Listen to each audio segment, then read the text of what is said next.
March மாசம் வந்துருச்சுனாலே போதும், தமிழ்நாட்டுல வெயில் கொளுத்த ஆரம்பிச்சிடும். ராத்திரியில ஃபேன் போட்டா கூட அனல் காத்து தான் வரும். இந்த கொடுமையான வெக்கையில இருந்து தப்பிக்கணும்னு நம்ம ஏசி வாங்குவோம். ஆனா அதுக்கப்புறம் வர்ற கரண்ட் பில்ல பார்த்து நமக்கு வர ஷாக் இருக்கே, அது தனிக்கதை. நாம என்ன நினைப்போம்? ரூம் ஜில்லுன்னு இருக்கணும், கரண்ட் பில்லும் கம்மியா வரணும்னு எதிர்பார்ப்போம். ஆனா நிஜத்துல என்ன நடக்குது? ரூமோ சரியா கூலிங் ஆகாது, ஆனா 1000 ரூபாய் வர வேண்டிய கரண்ட் பில் 6000 ரூபாய்க்கு வந்து நிற்கும். இந்த மாதிரி அனுபவம் நம்மில் பல பேருக்கு நடந்திருக்கும் இல்லையா? இதுக்கு காரணம் வெறும் வெயில் மட்டும் இல்லைங்க. ஏசி வாங்கும் போதே நாம எல்லாரும் செய்யற ஒரு சின்ன ஆனா ரொம்ப முக்கியமான டெக்னிக்கல் தவறு தான். இந்த ஒரே ஒரு தப்பு உங்க ஆயிரக்கணக்கான ரூபாய ஒவ்வொரு மாசமும் வீணாக்குது. வாங்க அது என்னன்னு இப்ப பார்க்கலாம். Hello everyone, welcome to Connect and Build. We're so excited to have you here. Sit back, relax, and enjoy the video. Let's get started.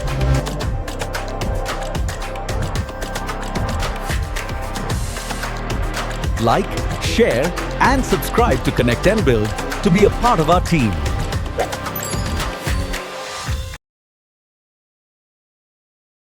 சரி, இப்போ விஷயத்துக்கு வருவோம். மக்கள் அடிக்கடி செய்யற ரொம்பவே பணத்தை வீணாக்கும் தவறு என்னன்னா, ஏசியோட டன் அளவை தப்பா கணக்கு போடுறதுதான். ஆமா, இந்த டன் கணக்கு தான் எல்லாத்துக்கும் காரணம். முதல்ல இந்த டென்னா என்னன்னு ரொம்ப சிம்பிளா புரிஞ்சுக்கலாம். ஒரு டன் ஏசிங்கிறது வேற ஒன்னும் இல்ல, உங்க ரூம்ல ஒரு டன், அதாவது 1000 கிலோ ஐஸ் கட்டிய வச்சா 24 மணி நேரத்துல எவ்வளவு கூலிங் கிடைக்குமோ அந்த கூலிங்க கொடுக்கும் ஒரு மிஷின். அவ்வளவுதான் சிம்பிள். இதுல நம்ம 2 விதமான தப்பு பண்ண வாய்ப்பு இருக்கு. ஒன்னு, சின்ன ஏசி வாங்குறது. அது உங்க ரூமை கூல் பண்றதுக்காக ஓய்வே இல்லாம பகலா ஓடிட்டே இருக்கும். கடைசியில ரூமும் கூல் ஆகாது, கரண்ட் பில்லும் எகிரிடும். இன்னொன்னு, ரொம்ப பெரிய ஏசி வாங்குறது. அது ரூமை சீக்கிரமா குளிராக்கிடும் தான், ஆனா காத்துல இருக்கிற ஈரப்பதத்தை எடுக்காது. இதனால உடம்பெல்லாம் ஒரு மாதிரி பிசுவிசுன்னு இருக்கும். அது மட்டும் இல்லாம ஏசி அடிக்கடி ஆன் ஆஃப் ஆகுறதால தேவையில்லாம கரண்ட் பில் ஏறும், ஏசியோட லைஃபும் சீக்கிரம் குறைஞ்சிடும். அப்போ நம்ம ரூமுக்கு சரியான அளவுள்ள ஏசியே எப்படி கண்டுபிடிக்கிறது? கவலைப்படாதீங்க, ரொம்ப குழப்பிக்க வேண்டாம். இதுக்கு ஒரு எளிமையான இன்ஜினியரிங் ஃபார்முலா இருக்கு. இங்கே பாருங்க, இதுதான் இந்த கோல்டன் ஃபார்முலா. ரொம்ப சிம்பிள். உங்க ரூம் 100 சதுர அடி வரைக்கும் இருந்தா 1 டன் ஏசி போதும். அதுவே 101 இருந்து 150 சதுர அடி வரைக்கும் இருந்தா 1.5 டன் ஏசி தேவைப்படும். இன்னும் கொஞ்சம் பெருசா 151 இருந்து 200 சதுர அடி வரைக்கும் போச்சுன்னா நீங்க 2 டன் ஏசிக்கு தான் போகணும். ஆனா ஒரு நிமிஷம், இங்கதான் ஒரு முக்கியமான ட்விஸ்ட் இருக்கு. இந்த கணக்கு எல்லா வீட்டுக்கும் அப்படியே பொருந்தாது. இதுல ஒரு முக்கியமான விதிவிலக்கு இருக்கு. பலரும் கவனிக்க தவறும் இந்த ஒரு விஷயம் மொத்த கணக்கே மாத்திரும். நீங்க மொட்டை மாடிக்கு நேர் கீழே இருக்கிற டாப் ஃப்ளோர்ல குடியிருக்கீங்களா? அப்போ முதல்ல கணக்கு போட்ட அளவோட கண்ணை மூடிட்டு 1/2 டன்னு கூட்டிக்கோங்க. இது ரொம்ப ரொம்ப முக்கியமான விதி.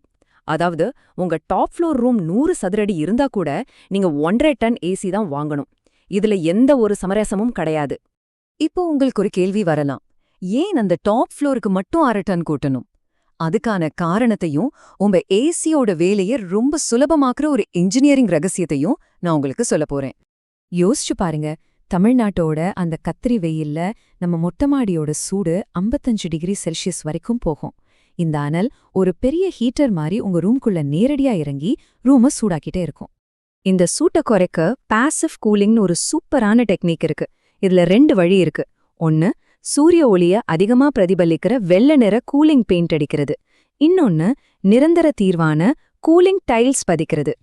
இந்த 2ல ஏதாவது ஒன்னு செஞ்சாலே போதும், 55 டிகிரியா குதிச்சிட்டு இருந்த உங்க மொட்டை மாடியோட சூடு டக்குன்னு 40 டிகிரியா குறைஞ்சிடும். அதாவது நேரா 15 டிகிரி வித்தியாசம். இதுல இருக்கிற மேஜிக் என்ன தெரியுமா? உங்க மாடி குளிர்ச்சியாகிட்டா ஏசி ரொம்ப கஷ்டப்பட தேவையில்லை, ரூம் சீக்கிரமா கூலாயிடும். இதனால உங்க மாதாந்திர கரண்ட் பில்ல 30% வரைக்கும் குறைக்க முடியும். நினைச்சு பாருங்க, எவ்வளோ பெரிய சேமிப்பு இது. சரி, இப்போ சரியான ஏசிய தேர்ந்தெடுத்து மொட்டை மாடியையும் குளிர்ச்சியாக்கிட்டோம். இனிமே தினமும் ஏசி பயன்படுத்தும் போது இன்னும் எப்படி பணத்தை மிச்சப்படுத்தலான்னு ஒரு 3 ஸ்மார்ட்டான வழிகளை பார்ப்போம். இந்த 3 விஷயங்களை மட்டும் எப்பவும் மனசுல வச்சுக்கோங்க.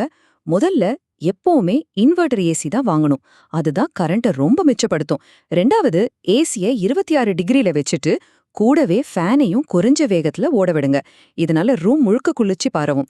3வது, ரொம்ப முக்கியமானது, கதவு ஜன்னல் இடுக்கு வழியா குளிர்காத்து வெளியே போகாம பாத்துக்கோங்க. கடைசியா நான் என்ன சொல்ல வரேன்னா, ஒரு ஏசி வாங்குறது பெரிய விஷயம் இல்ல. ஆனா இந்த மாதிரி சின்ன சின்ன என்ஜினியரிங் விஷயங்களை தெரிஞ்சுக்கிட்டு சரியான ஏசியை வாங்கி வீட்டின் வெப்பத்தை குறைக்கிற டெக்னிக்குகளை பயன்படுத்தினாதான் உங்க வாழ்நாள் முழுவதும் மாதாந்திர கரண்ட் பில்ல இருந்து நீங்க தப்பிக்க முடியும். கடைசியா ஒரே ஒரு கேள்வி. நீங்களே ஒரு நிமிஷம் யோசிச்சு பாருங்க. உங்க வீட்ல இருக்கிற ஏசி உங்க குடும்பத்தை குளிர்விக்குதா, இல்ல மாசம் உங்க கரண்ட் பில்ல மட்டும் சூடாக்கிட்டு இருக்கா?